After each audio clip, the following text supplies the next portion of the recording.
Bom dia a todos. Meu nome é Cristiano Conrado, sejam muito bem-vindos. Hoje eu vou falar com você, ministro Alexandre de Moraes. Eu sei que essa mensagem provavelmente nunca vai chegar ao senhor, mas eu vou falar como se eu estivesse aqui ao meu lado.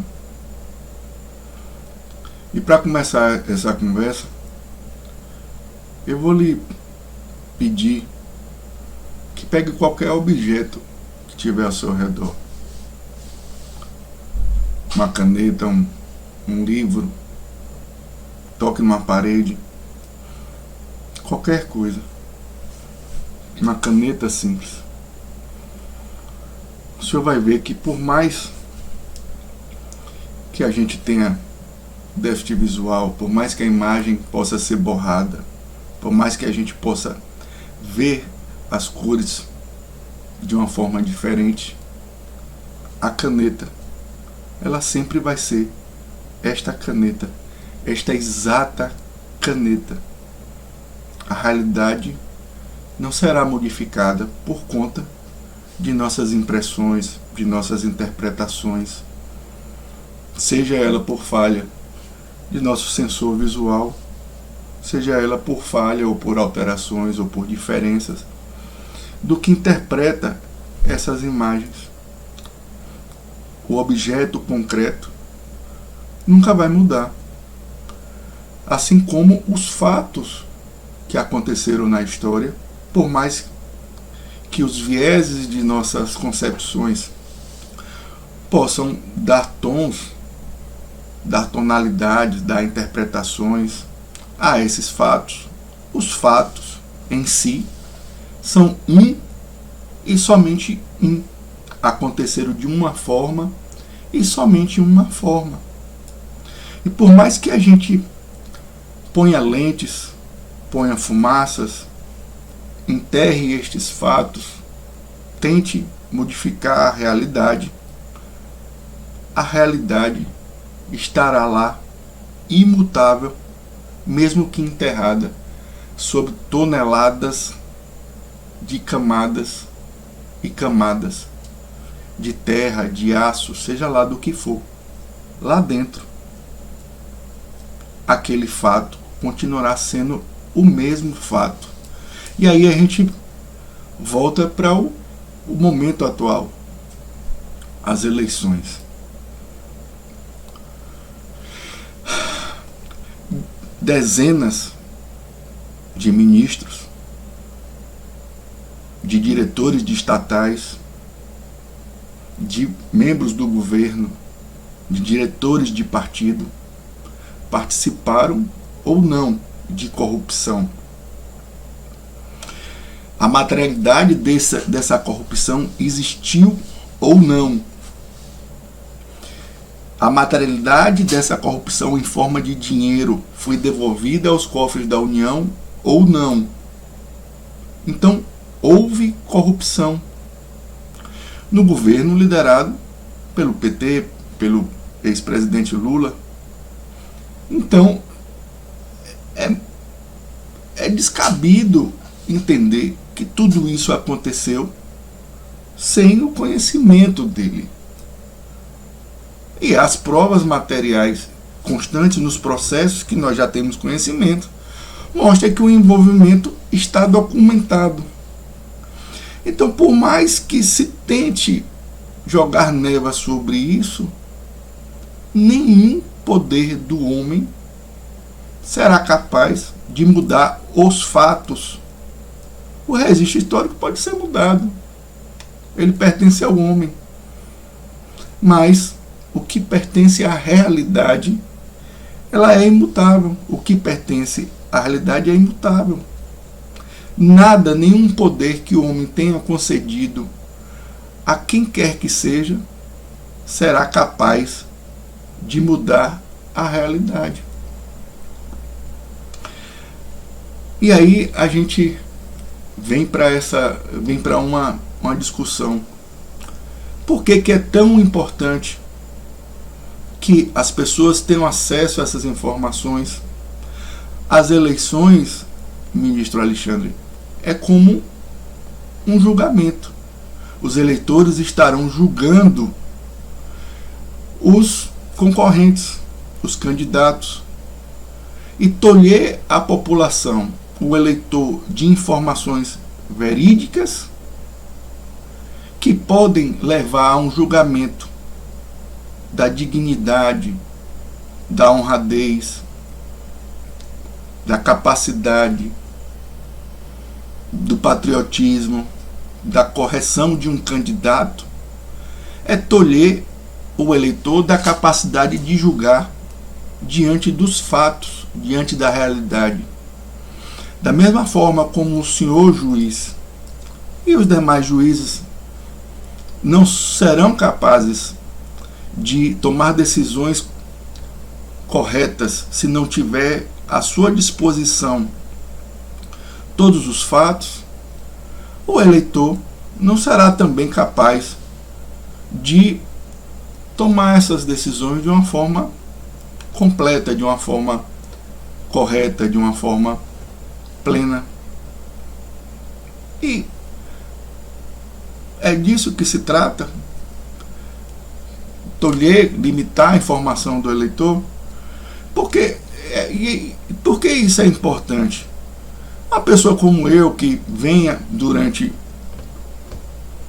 o ocorrer da história se informando, tomando conhecimento, raciocinando, interpretando, ponderando sobre os fatos, essa limitação de informação não fará diferença. Mas nós sabemos que nós vivemos num mundo de pessoas que estão, em uma grande parte, ocupadas com a subsistência, sem acompanhar a vida da República, os fatos da República. E essas pessoas, por fim, acabam tomando conhecimento dos fatos, ou sendo lembrada dos fatos, durante as eleições.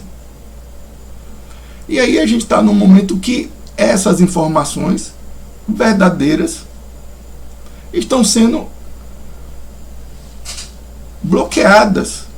Os eleitores estão tendo o seu acesso às informações, a essas lembranças, bloqueadas. E o que significa isso? Em nome da justiça, em nome da realidade. E por que pessoas como eu, os ditos conservadores, têm tanto receio da esquerda? E por que o senhor deveria pensar também a respeito disso? O poder que foi concedido ao senhor, ele só tem qualquer significância no império das leis. E qual é o plano, qual é o desenrolar de uma confirmação do poder de uma pessoa ditatorial, de um governo de esquerda? É simplesmente a eliminação da efetividade do poder das instituições. Eu vou lhe dar um exemplo prático disso. Eu vou fazer um paralelo com a Venezuela. Na Venezuela, vale alguma coisa o que o legislativo diz? O que o judiciário determina?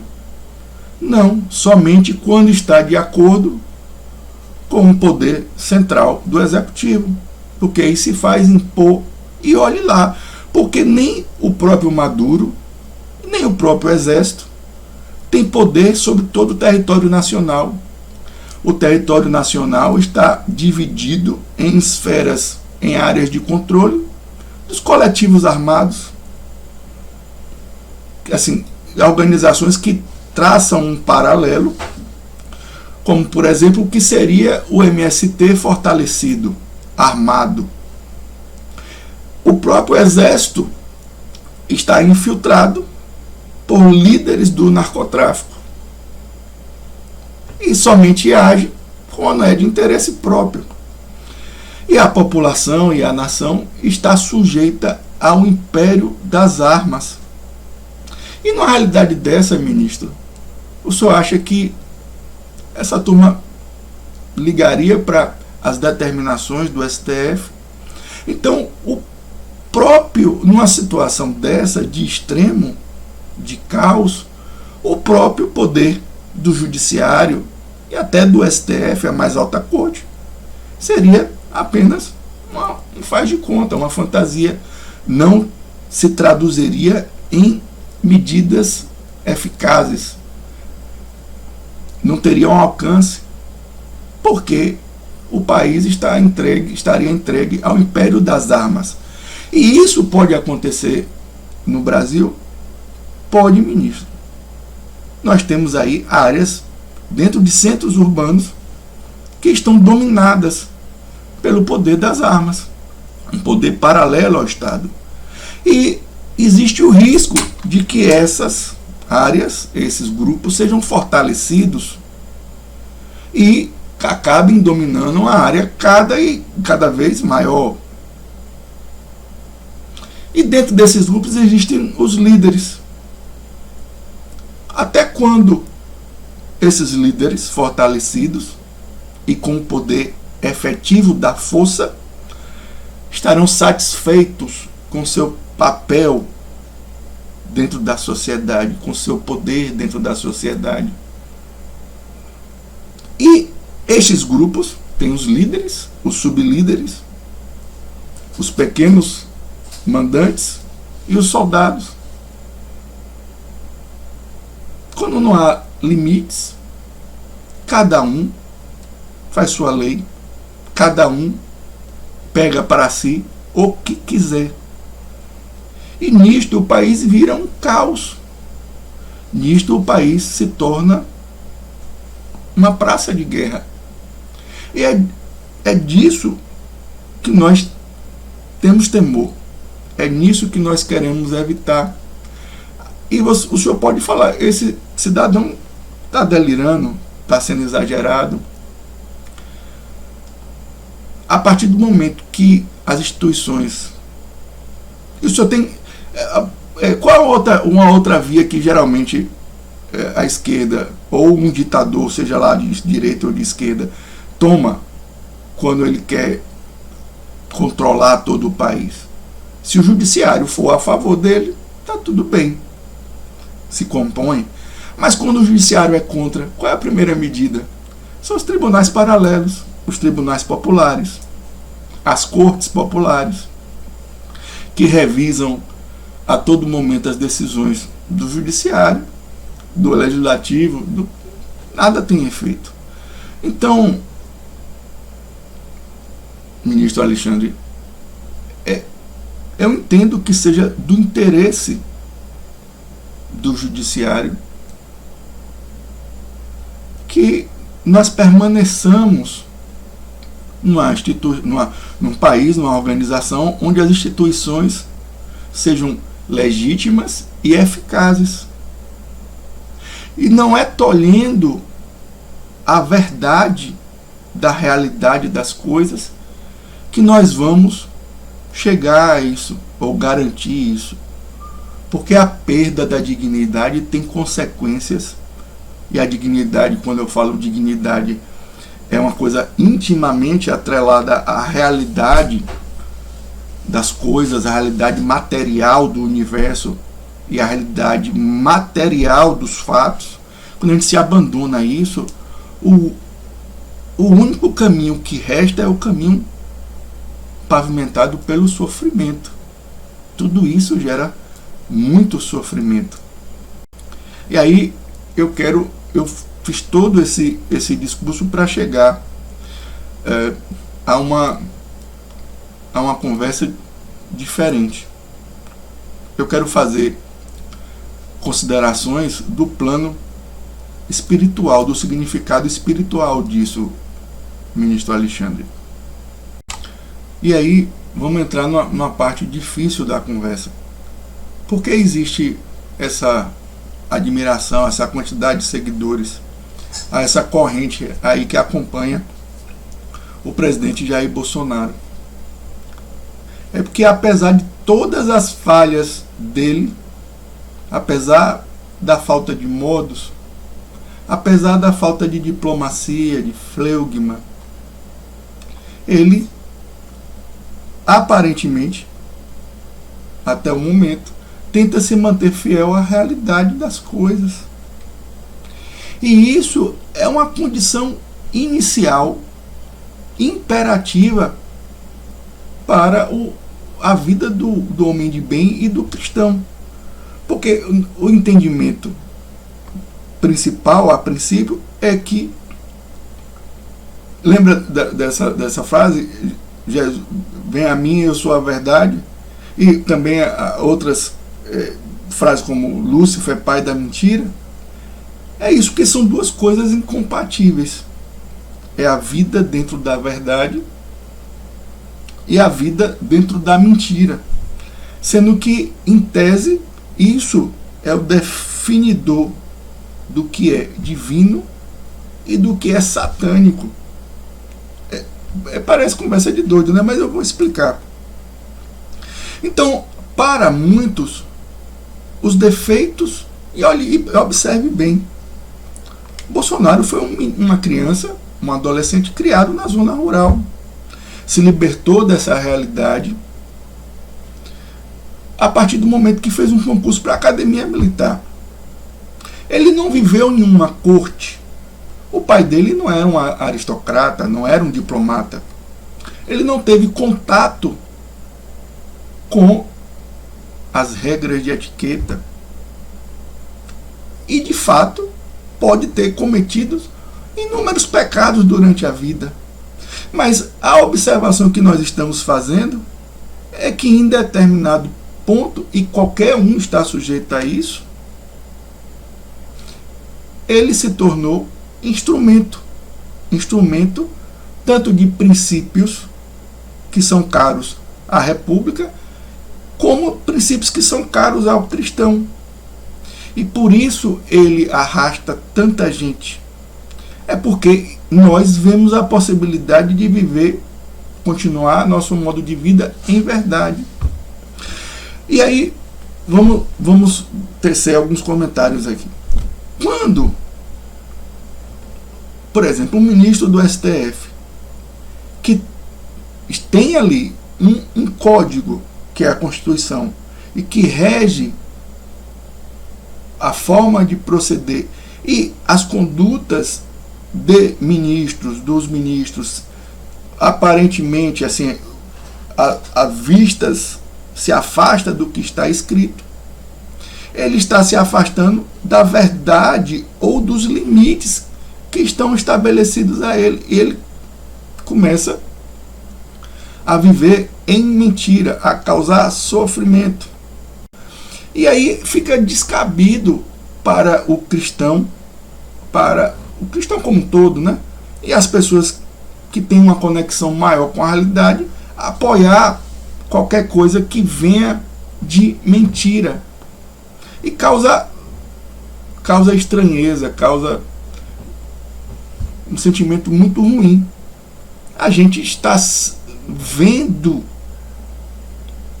o cerco.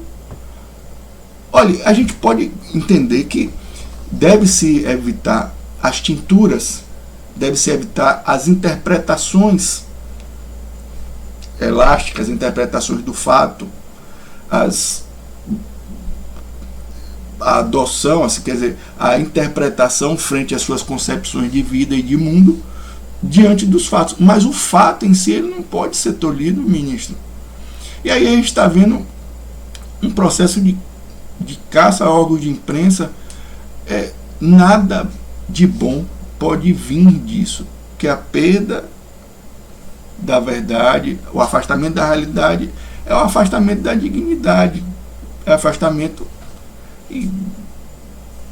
E aí eu vou iniciar aqui uma conversa que toda essa conversa até o momento foi para lhe falar de fato o que motivou eu trazer isso para o senhor, essa conversa toda, que é a parte do plano espiritual.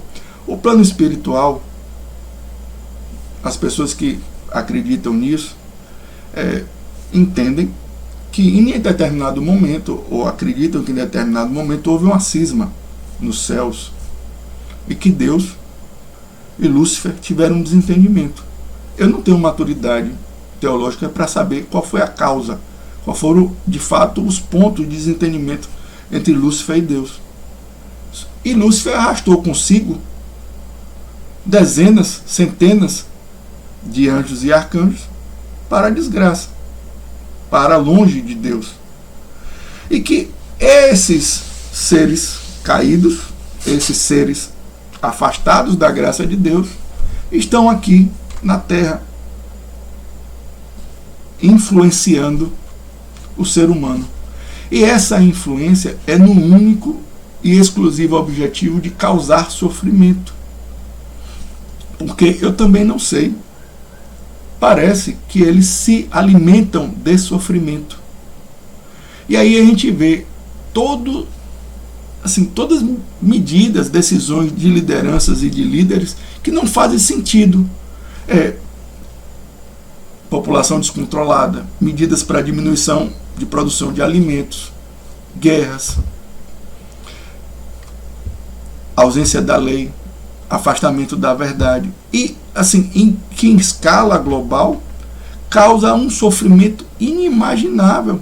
Imagine quantos pais sofreram em desespero vendo seus filhos morrerem de fome na Venezuela.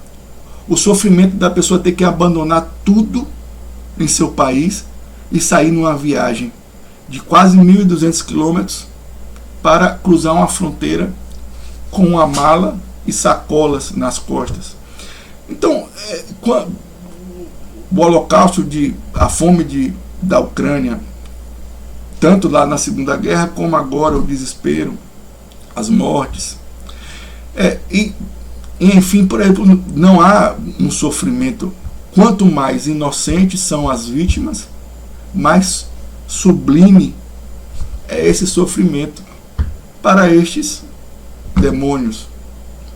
E eles se empregam, eles se ocupam de causar esse sofrimento. É por isso que para nós o sofrimento causado à alma mais pura que possa, sem pecado, que possa existir, que é o aborto, ele é tão incentivado dentro da humanidade. É causa de sofrimento ao inocente. E é disso que esses demônios se alimentariam.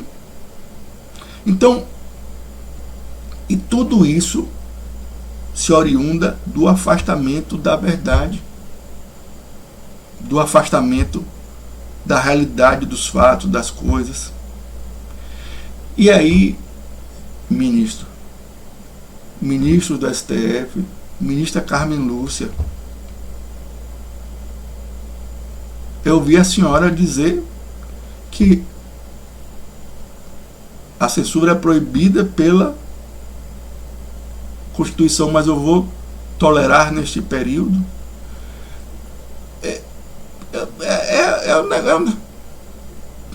Minha cabeça gira em torno dessas afirmações. Eu não estou entendendo o que está acontecendo. Ministro, eu quero lhe dizer o seguinte: recue, se liberte disso, dessa influência, se afaste de todo esse ruído das pressões, da vaidade. Tente se, por poucos minutos, pegar alguma coisa concreta, um jardim, na grama. Tente tocar a terra, sentir a textura. Tente sentir o sol sobre sua pele. E neste momento, nesses poucos momentos, se o senhor conseguir se conectar com a realidade das coisas, tente se livrar dessa influência, tente se livrar desses compromissos que o senhor não tem obrigação de manter. Seja lá o que for que esteja incomodando ali, eu sei, o senhor e outros ministros do STF foram ameaçados, foram de forma dantesca, de forma agressiva, de forma criminosa. Mas loucos temos no mundo todo. E o senhor está vendo que esses loucos existem dos dois lados. A gente querendo assassinar o presidente, tentou assassinar o presidente, tentou a todo momento aí, enfatiza a necessidade de matá-lo, fazem vídeos com cabeça e convoca pessoas para o mal. E essas pessoas existem dos dois lados. A loucura é uma constante na humanidade, ministro. E aí, o senhor não pode basear sua vida no rancor,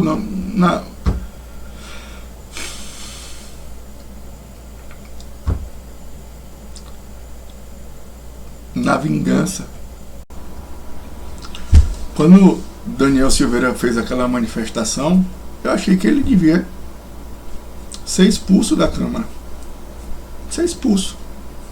Porque ele não tem decoro, não se comporta de forma digna.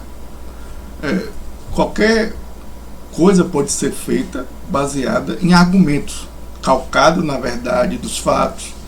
E todos nós estamos sujeitos a erros. É possível reparo de tudo, desde que seja feito de forma verdadeira.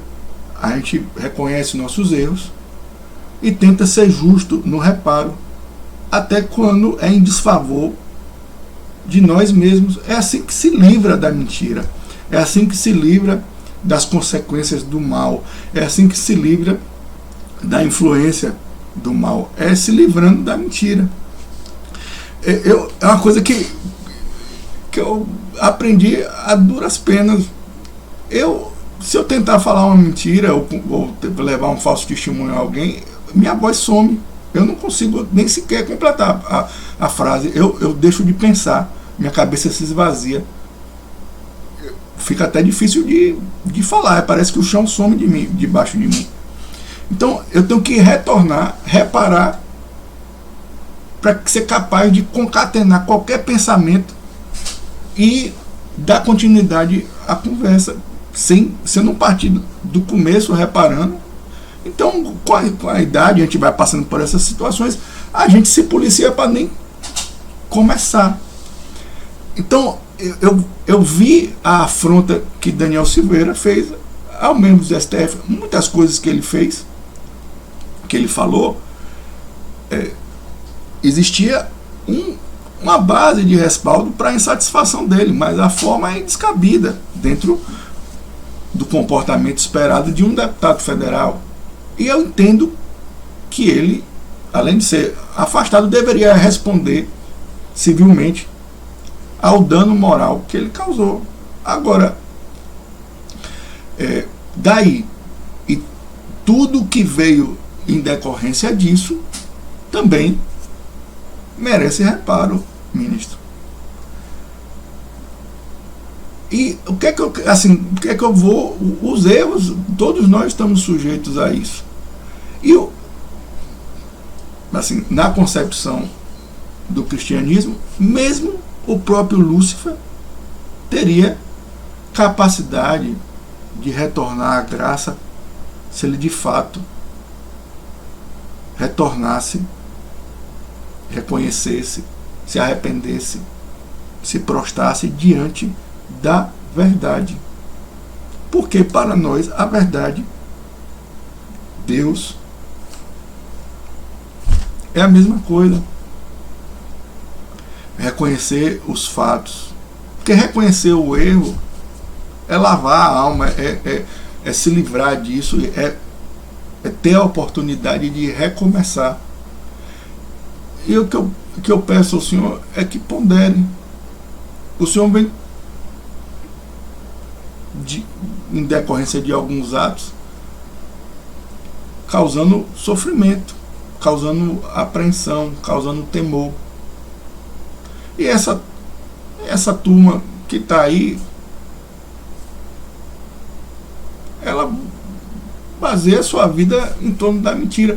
Tem pessoas do lado de cá que também estão extrapolando, estão mentindo, estão causando sofrimento a outros, divulgando inverdades, afetando dignidades de pessoas de forma injusta, existem. Vamos reparar tudo, passar tudo a limpo? Sim, precisamos fazer isso. Mas não tolhendo a verdade, causando mais sofrimento. Então, ministro, eu lhe peço, reconsidere, respire fundo, veja se é isso mesmo que Alexandre de Moraes, o senhor não tem mais preocupações, o senhor é um cara simpático, já tem segurança financeira para o senhor e para sua família. Porque eu, por exemplo, eu sou médico, o que é que me aflige? É saber se eu vou poder pagar minhas contas mês que vem, ter segurança da minha velhice. Apesar da aparência, eu já tenho 50 anos. Então, uma vida desgastante, se eu vou conseguir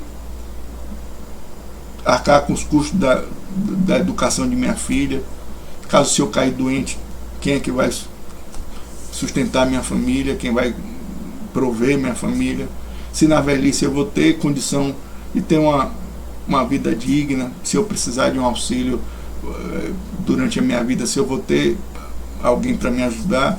Então, mas o senhor eu acho que já superou essas preocupações mundanas,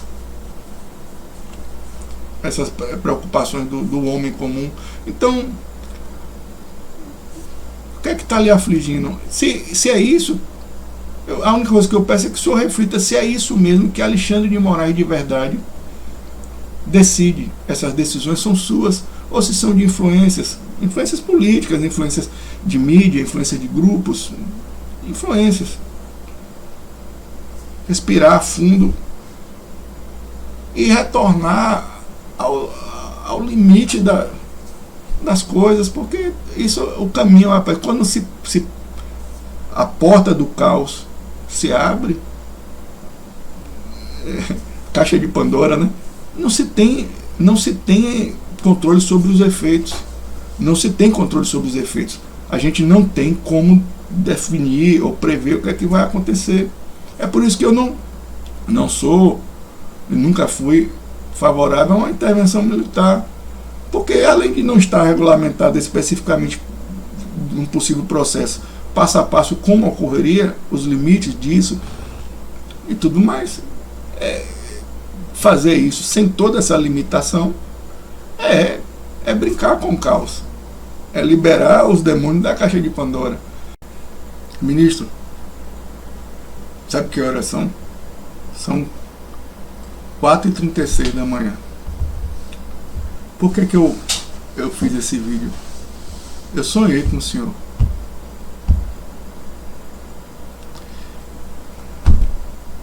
E tudo isso que eu estou lhe falando foi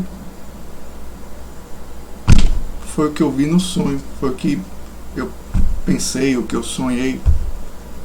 E acordei, botei essa camisa e vim falar, lhe contar. Eu sei que a complexidade do que está, da visão, do que eu vi, do que está na minha cabeça, eu não sou capaz de lhe passar com exatidão. É difícil a gente conseguir se expressar com palavras.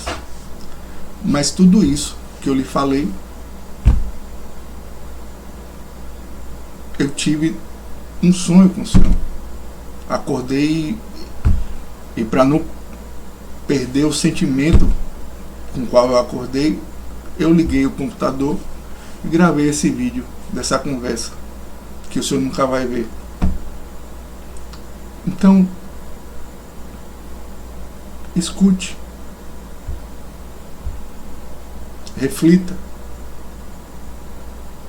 pense se as coisas que eu lhe falei fazem algum sentido, viu? E fica com Deus, que Deus lhe ilumine, que Deus lhe proteja, que Deus lhe faça instrumento da verdade, que Deus lhe faça instrumento a serviço do homem, da grandiosidade do homem, para que o homem atinja todo o seu potencial e que esse Brasil seja, de fato, a terra prometida, que nós acreditamos que é o refúgio do homem de bem, do cristão da verdade, a terra de Santa Cruz. Fique em paz, viu? Um bom dia para o senhor, uma boa sexta-feira, né? Daqui a pouco eu tô tomando banho para ir para o hospital. Um grande abraço.